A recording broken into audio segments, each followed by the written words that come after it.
I remember when I was in naturopath school and I had this revelation.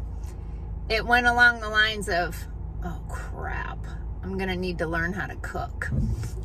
Hey, I'm Dr. Patty Barch. I'm a traditional naturopath, founder and owner of Naturally Unbridled Wellness and naturallyunbridled.com, where we focus on wellness solutions, not disease management. This is Down the Ridge with Dr. Patty, where I give you 7 to 10 minutes of holistic life and wellness information on my way to work. This is not medical advice. It's for entertainment purposes only. Rabbit, what are you doing? Get out of... Seriously? I have to get out of my car to get the rabbit out of my driveway. It's not moving. What are you doing? Jeez. I don't know about the rabbits around here, man. They are like screaming to get eaten. But okay. Yeah, so this is not medical advice. It's for entertainment purposes only. Nothing I say is true. Do not listen to me. Okay, now that's out of the way. Let's talk about food. I can remember the moment when I was in naturopath school and I realized, oh wow, they're doing a bunch of stuff down here, that I was gonna have to learn how to cook. I didn't know how to cook. Like many Americans, I only knew how to open a box, add the water, maybe stove, oven, microwave, like whatever, but I only knew how to heat food. I didn't know how to cook food. And I didn't know how to make anything from scratch. So fast forward, that's all I do now. I have very little, very, very little processed food in my house. But one of the things I thought I would share with you is one of my tips/tricks of having food that's ready, like shelf stable, ready to go, so that I can do a wide variety of things with it and not have to worry about, oh crap, I didn't have anything to frost it. So I buy whole frozen chickens that are pasture raised organic chickens. So pasture raised is the healthiest form of animal protein that you can consume, because the animals are eating a natural diet. They're eating plants and bugs, and they might be getting supplemented with some organic green or minerals or those sorts of things, but they have the most nutrition and they also have the most flavor. But cooking a frozen chicken, that was a thing, right? First of all, it's super challenging to find a bone in anything in the grocery store anymore. And so, I didn't really know how to cook a chicken that still had bones on it, because I was just a boneless, skinless chicken breast kind of girl. So in the beginning, when I first bought some whole frozen chickens, I just roasted them in a covered roaster, and they were good. I mean, not awesome really, but good.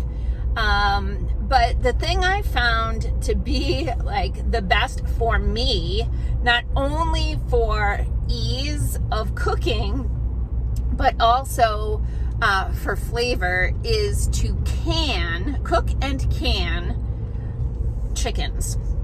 So this is what I do. I ended up buying 2 of the Nesco brand electric canners. I also have an Instant Pot. I prefer the Instant Pot for cooking the chickens, but the canners are a little bit bigger and I can fit a little bit larger chicken in there, because I'm cooking a frozen, literally it's frozen still chicken. There's no give, I can't jam it in there, it doesn't bend. So what I do typically is I'll take 2 frozen chickens, sometimes 3, out of the freezer and just run them under the sink for enough time that I can just get the plastic off. Then I put them in the, on the rack in the canners, or this is not the canning part, but the canners work as pressure cookers.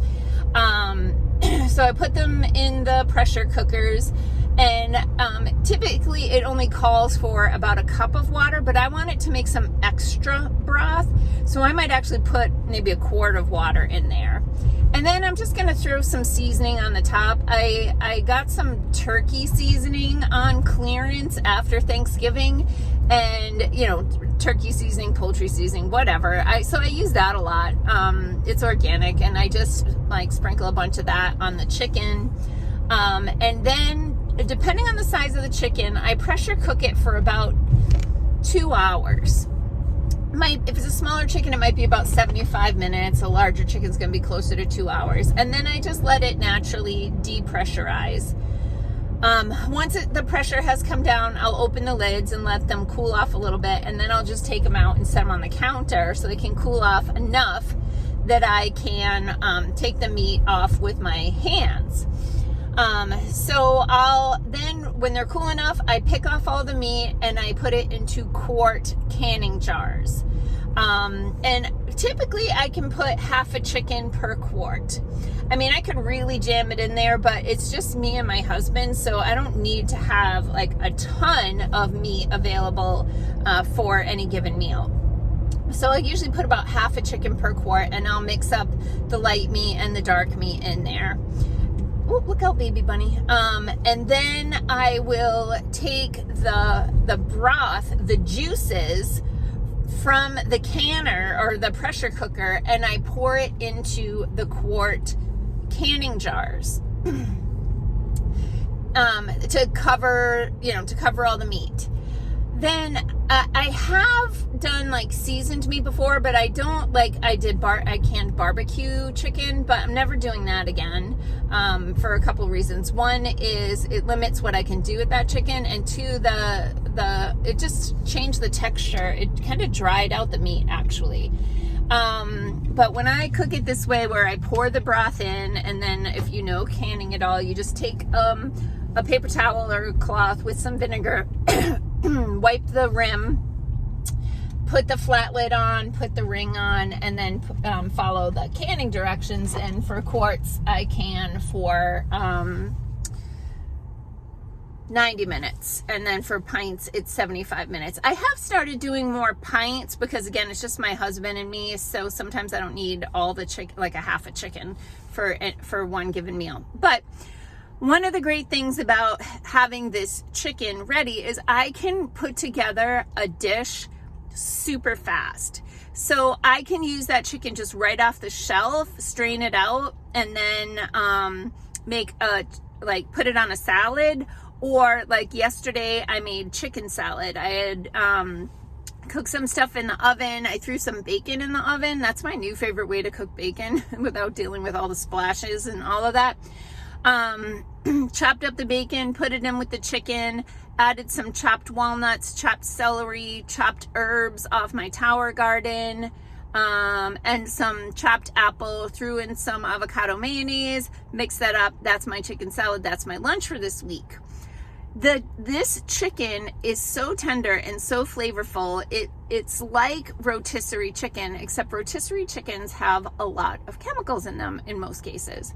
So this is very clean, very juicy, very delicious, rich flavor, tender chicken. And then I can also use it hot.